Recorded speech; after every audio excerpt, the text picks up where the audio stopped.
بسم الله الرحمن الرحيم إن الحمد لله نحمده سبحانه ونستعين به ونستغفره ونعوذ بالله من شرور أنفسنا ومن سيئات أعمالنا من يهده الله فلا مضل له ومن يضلل فلا هادي له أشهد أن لا إله إلا الله وحده لا شريك له ونشهد أن محمدا عبده ورسوله خليله وحبيبه فصلوات الله وسلامه عليه على من أرسله الله رحمة للعالمين. Allah subhanahu wa ta'ala cheksiz maqtovlar hamdu sanolar bo'lsin. Payg'ambarimiz Muhammad Mustafa sallallohu alayhi va sallamga salovat salomlar bo'lsin. Assalomu alaykum va rahmatullohi va barakatuhu. Hurmatli jamoat, bugun jamoatga bayon qila turgan mavzuyimiz, temamiz ulul himma.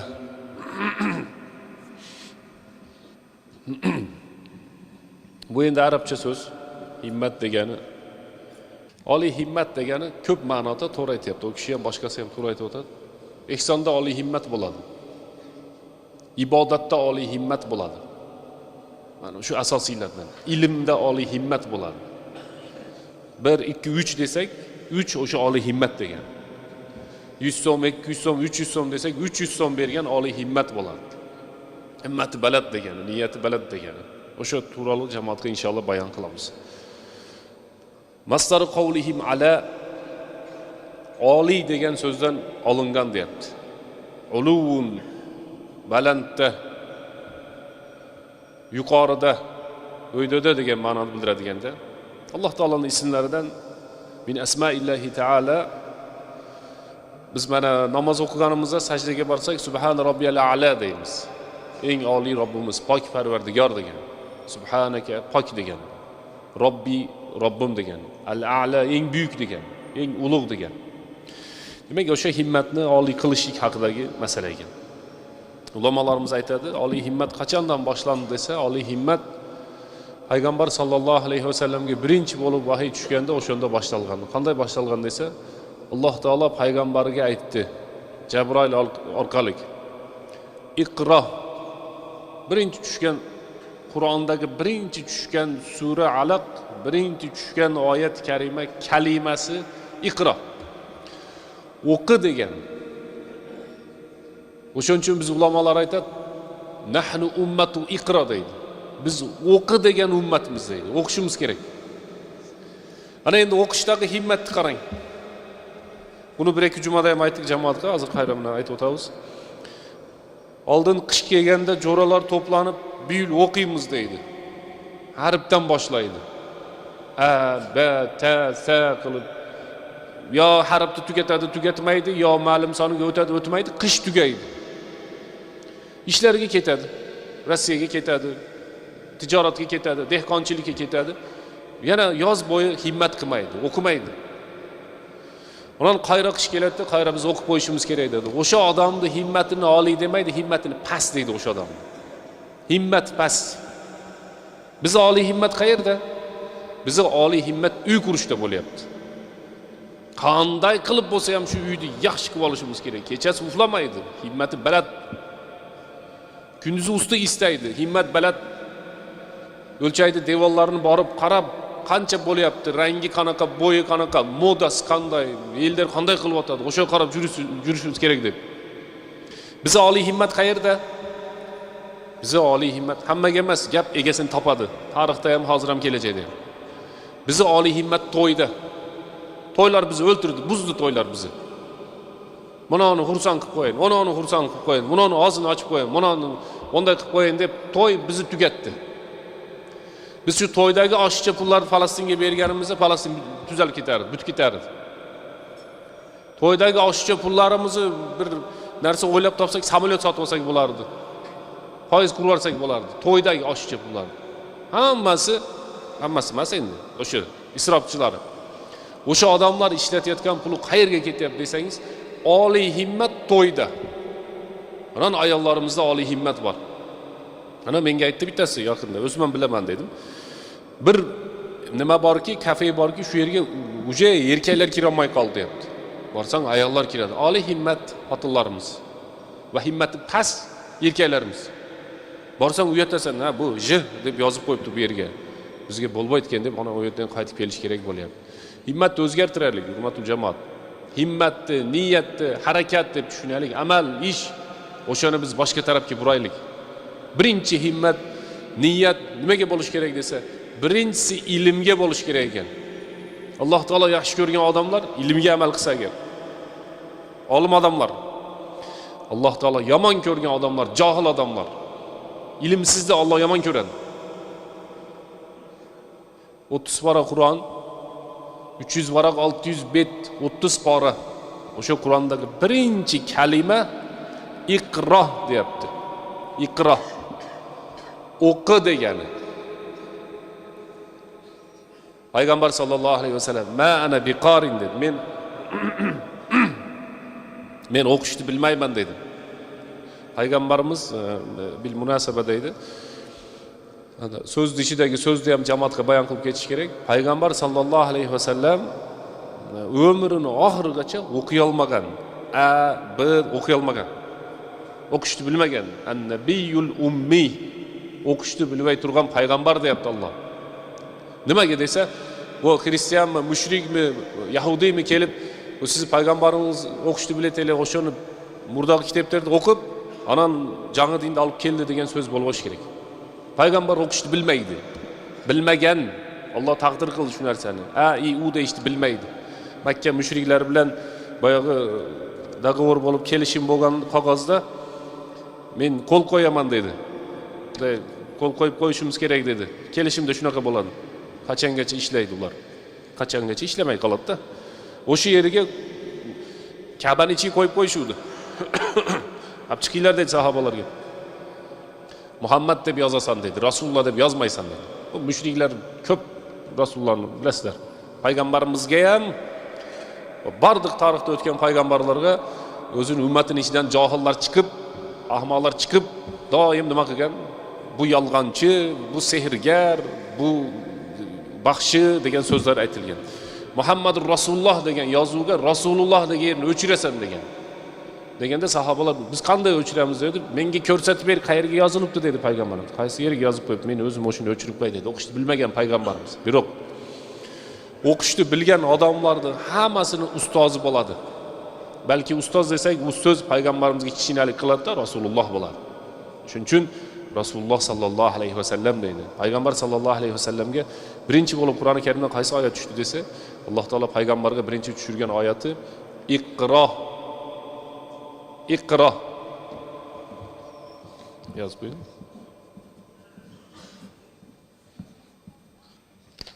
Yozuv arabchasiga. Iqro deb yoziladi. Teskari o'qisa shuni irqo bo'ladi. Iqro teskarisi irqo bo'ladi. Hadisda aytadiki, iqro vartaqi. O'qi ko'taril deydi. Iqro o'qi degani. Teskarisiga irtaqo degani yoki irqo, raqo degani ko'tarildi degani. So'zni o'zida turibdi, uni kalimani o'zida turibdi. Qarang. Iqro degani o'qi degani. O'shani teskarisini o'qisangiz, o'qi degani teskarisi irqo bo'ladi. Iqro vartaqi, o'qisang ko'tarilasan degan. Johiliyat odamni ko'tarmaydi. Zulm odamni ko'tarmaydi. Ahmoqlik odamni ko'tarmaydi. Ilm odamni ko'taradi. Bu faqat hozir domla jamoatga kelib diniy o'qish turali so'z aytyapti degan so'z bo'lmasin. Dunyoviy o'qing, ko'tarilasiz. Tibbiyot o'qing, hamma siz yoningizga keladi, doktor bo'ling, arxitektor bo'ling. Mana shu muhandis bo'ling, quruvchi bo'ling, uchuvchi bo'ling. Faqatgina domla bilan ish bitmaydi bu dunyoda. Hamma bo'lish kerak. Faqat o'qish kerak. Sharti o'qish kerak. Shuning uchun tunislik Mag'riblik Saidul Kamali aytadi, "Iqra'u walau kitabat tabq" deydi. Ovqat pishirish to'g'risidagi kitob bo'lsa ham o'qimaysizlarmi deydi. Ovqat pishirish to'g'risidagi. Onday qilsang ovqat bo'ladi, onday qilsang salat bo'ladi degan kitobni ham o'qisanglar deydi. O'qish kerak-da. O'qish kerak ekan. Nimaga? Alloh taolo payg'ambarga tushirgan birinchi oyati, hurmatli jamoat, Allohning payg'ambarga tushirgan birinchi oyati, o'shani biz esdan chiqarmaylik. Irfa himmatak ma'nisi. Niyatingni ko'tar, amalingni ko'tar. Uxlama. O'qi dedi. Iqro fa akhadahu fa dammahu va ghattahu, oldi quchoqladi, qaytadan qo'yib yubordi, fa arsalahu hatta balagha bihil jahd dedi. Payg'ambarni quchoqlaganda Jibril bunday qovurg'alar qisilib qolgan. 3 jo'la o'shanday bo'ldi. Iqro, iqro, 3-dan keyin o'qib keldi. Iqro bismi robbik. Allohning ismi bilan o'qi dedi Alloh taolo. Demak deydi ulamolar aytadi. Birinchi bo'lib odamning himmati qanday bilinadi desa, odamning himmati, niyati bilinadi turgan narsasi o'sha odam o'qish kerak. Bizning jamoatimiz ichida ham biz har safar o'sha o'qish to'g'ri so'z bo'lsa biz jamoatga aytamiz. Jamoatimiz ichida ham hozir ham ota-onasi o'tib ketsa janoza duosini o'qiy olmasdan turaveradigan odamlar yo'q emas. Janoza duosini bilmaydigan odamlar bor. Shu yoshda, 40, 50, 60 yoshda bor, hozir bor. Kebir o'sha odamlar diniy masalalarda tortishib qolishi mumkin. Unday qilish kerak, unday qilish kerak deyishi mumkin. Biroq janoza duosini bilmaydi. O'qimadida, yodlamadida. Alhamdulillahi robbil alamin ma'nosini bilmaydi. Ar-Rahmanir Rahim. An'amta alayhim bilmaydi o'shani. O'shuning uchun biz jamoatga aytamiz. Himmat qilaylik, ya'ni niyat bugungi bayon temas. Himmat degani unda ichimizdan niyat qilib keyin o'shini jildiraylikda. Men uni toshni yoshligimda ham ko'tara olmadim, hozir ham ko'tara olmayman demaylikda. Men oldin ham o'qimaganman, hozir ham o'qimayman demaylik. O'qiylik, hurmatli jamoat. Men Sankt-Peterburg shahrida Shoh Muhammad Shoh Yunus domla o'shlik dunyodan o'tdi. Yoshi ulug' bo'lib o'tdi.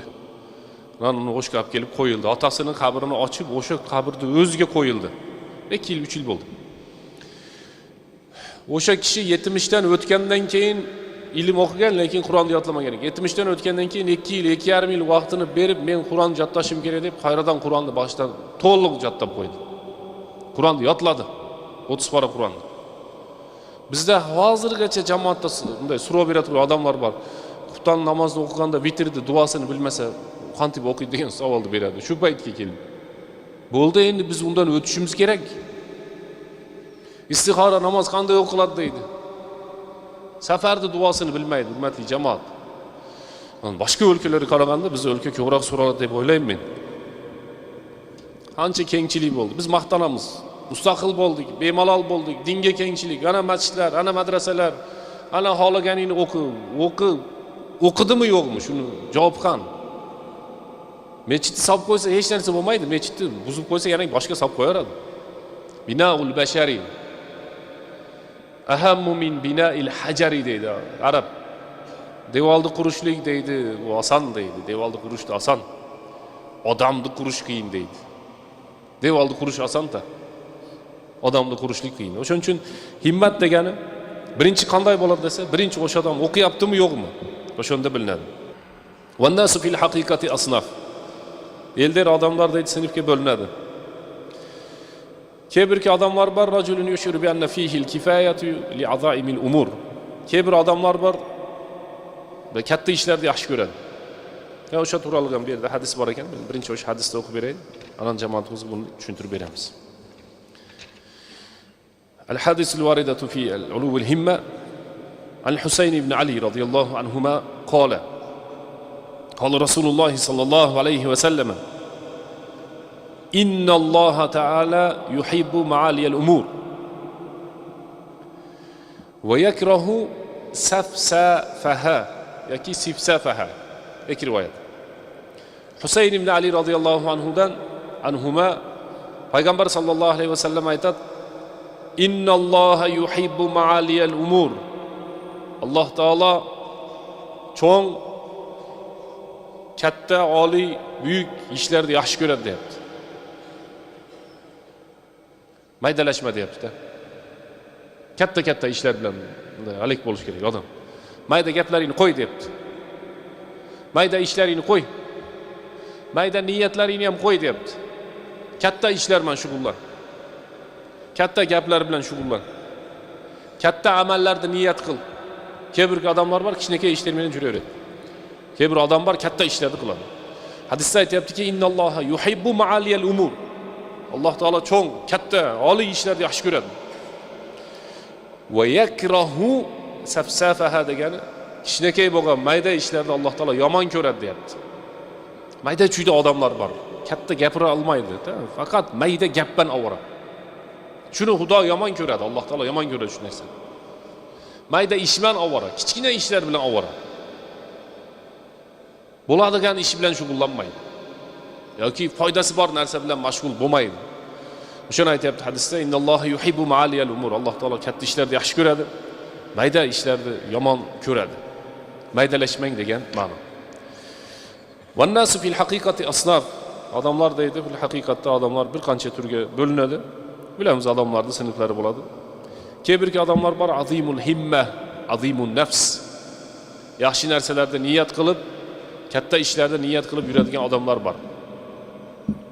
Biz o'tganda bir jamoatga bayonda aytib berdik. Bir odam borki, bir yaxshi narsani niyat qiladi. Katta ish qo'lingizdan kelmayaptimi? Niyat qiling bunday. Niyat. Shuni hech bo'lmasa niyat qilish kerak odam.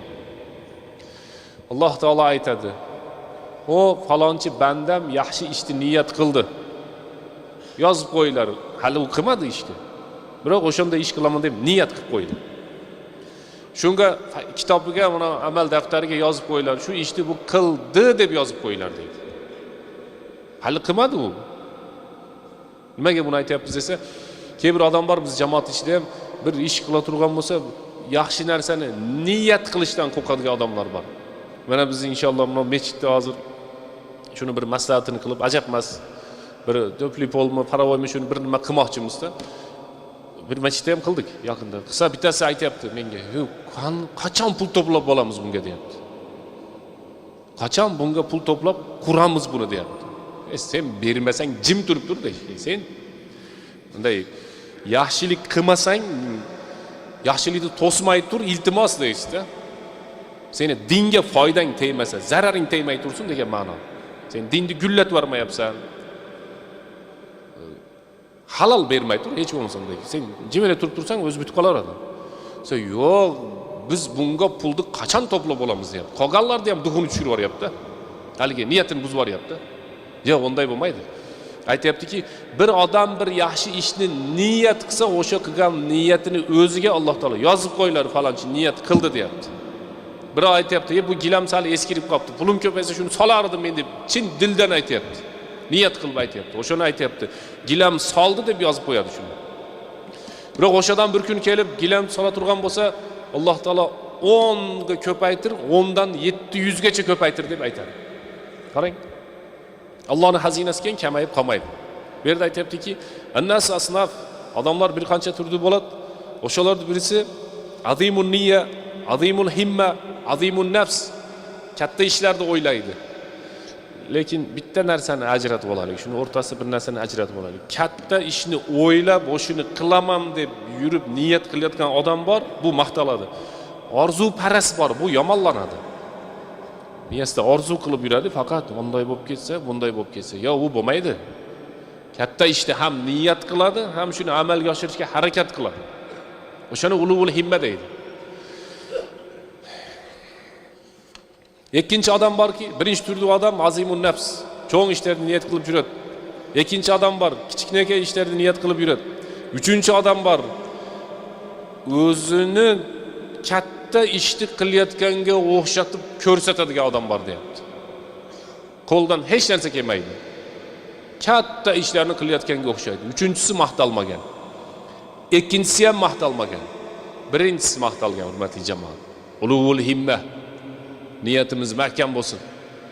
Bir odam aytadi, Aqso, Falastin. Aqso masjidini biz musulmonlarga olishimiz kerak deydi. Kechqurun ochda o'tirganda. Endi jo'rani ichida bitta geroy bo'lib qo'yish kerak-ku. Aqsoni fath qilish kerak. Uni onday qilish kerak, uni onday qilish kerak deydigan odam ko'payib qolgan hozirgi zamonimizda. Tili uzun chog'lar. Ertasi kuni bomdodga chiqmaydi. O'sha odam. Ertasi kuni ertalab bomdodga chiqmaydi. Ana ulamolarimiz aytadi. Sen deydi 5000 kilometr naryoqda turgan, Aqsoni fath qilishdan oldin 500 metr uying yanida turgan, ochiq bo'lgan masjidga chiq birinchi deydi. 5000 kilometr naryoqda dunyoning bir kuchli mamlakatining qo'lida bo'lib turgan, narsani hammani ichida geroy bo'lib fath qilishimiz kerak deb to'polon qilishdan avval Sen o'zingni mahalla masjidingga bomdodga chiq deydi. O'shaning nomini uluvul himma deydi. Uluvul himma ham o tepaga yetib olish uchun lestnitsa sekin plampayadan boshlanadi. Odam birinchi onaning qornida bo'ldi, keyin tug'ildi, keyin kattaydi, keyin balog'atga yetdi. Keyin Alloh unga namoz, roza, zakat, hajni bo'yniga farz qildi. Shuning uchun bu yerda uchinchisini aytayaptiki, uchinchisi vahm.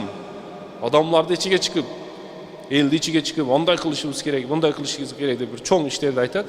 Biroq o'zi deydi, orzu paras odam bo'lib qoladi. Qaysi odamda uluvul himmasi ko'proq bo'ladi degan bir sifatlar bor ekan. Birinchisi odamni deydi, qachonki qalbida yuragida ixlos bo'la turgan bo'lsa, o'sha odamni uluvul himma niyati bekem bo'ladi. Ikkinchisi, yolg'onchi odam hech qachon uluvul himma bo'lmaydi. Oliy himmat, cho'ng ishlarni qila turgan bo'lmaydi, chunki u kazzob deyapti. Buni o'tganda Musaylama kazzob voqeasida aytib berdik. Uchinchisi, al-ilmu. Qaysi odam ilm ola turgan bo'lsa, o'sha odamning himmati oliy bo'lishni boshlaydi. Bu yerda ilm to'g'ri ko'p narsa yozilganda, Payg'ambar sallallohu alayhi vasallamni yaqini Ibn Abbos radhiyallohu anhuma Payg'ambarimizdan duo olgan o kishi. Bir kishi bir kuni bir odamning uyiga borib, bir olim odamning uyini borib taqillatsa, uydan chiqmabdi. Fa vajadahu qailan degan. Qail degan 2-3 ma'nosi bor. O'shaning bir ma'nosi abetda damalib uxlab olishni aytadi. Qaylula deb abetda uxlab olishlik. 1 soat, 1,5 soat. Bu tahajjud o'qigan odamlar uxlaydi abetda. Boshqa odam uxlamaydi. Kitobida demoqchiman. Bizda uxloradi-yu hamma. Kitobidagina aytayapman. Esimdan chiqib qoladi nima deyotgan. Ibn Abbos qancha obro'li bo'lishiga qaramay, boyaga odamni eshigini tagida kutib o'tirdi. Keyin Arabda bilasiz, chang, to'zon, qumlar ko'tarilib chang bo'lib ketdi. Ana olim odam eshigini ochib qarasa, Ibn Abbos radhiyallohu anhu o'tiradi o'sha yoqda. "Ey falonchi" dedi, "eshigini taqillatib" dedi. "Chaqirmabsiz qattiqroq. Uyanmayli. Men uyingizga borardim, sizni obro'yingiz bilan Rasulullohga yaqinsiz" dedi. "Men o'zim borardim siz yaningizga" dedi. "Yo'q" dedi. "Men kelaman ilm uchun" dedi. "Ilm olish uchun men sizni uyingizga boraman" dedi. Bir oy yurgan bitta hadis olish uchun tarixda, bitta hadis olish uchun 1 oy otda borgan ekan, tuyada borgan. Bitta hadis olish uchun. Borgan ko'rishgan, falonchi hadisni dedi. "Siz payg'ambardan o'sha hadisni bilasizmi" dedi. "Hozir kitobda olib chiqay" dedi. Men yozib olganman, o'sha hadisni men bilaman" dedi. O'sha so'zni payg'ambar sallallohu alayhi vasallam aytganda to'g'ri dedi, to'g'ri dedi. "Bo'ldi, men ketdim" dedi. "Sen qayerdan kelding" dedi. "Men falonchi yerdan keldim" dedi. "Nimaga kelding" dedi. "Shu bitta hadisni bilib olgani keldim" dedi. "Qancha yurding" dedi. "1 oy yurdim" dedi. 6 oy yurganlar bor. Himmatni qarasangiz, tarixdagi odamlar himmati bilan bizi himmat. Shuning uchun biz nimalar aytadiki, kitobda olimlar aytadi, kimni himmati, niyati baland bo'ladi. Qaysi odam tarixdagi odamlar qilgan ishini bilsa, uni himmati baland bo'ladi, niyati baland bo'ladi. Tarixda olim odam unday qilgan ekan deb turib, keyin o'zini shunga solishtirsa, hech kim emas bo'lib qolardi. Siyar A'lam an-Nubala degan kitob bor. O'sha kitobda olimlarning piyoda yurganlari yozilgan. Shularni piyoda yurganini biz o'qisak, keyin o'zimizni kimligimiz chiqaradi. Himmat qachon ko'tariladi desa, o'zidan tepadagi qarasa ko'tariladi ekan, himmati. Xalqimizda ham maqol bor, yomonning ichiga kirib yaxshisi bo'lmagin deydi. Balki yaxshilarning ichiga kirib shularning yomoni bo'lib turargin deydi. Yomon odamlarning ichiga kirib shulardan ko'ra tuzukroqman degan emas. Balki yaxshi odamlarning ichiga kirib shularning eng oxiri bo'lib turganimiz nima bo'ladi? Yaxshi bo'ladi. Allohu taala alam.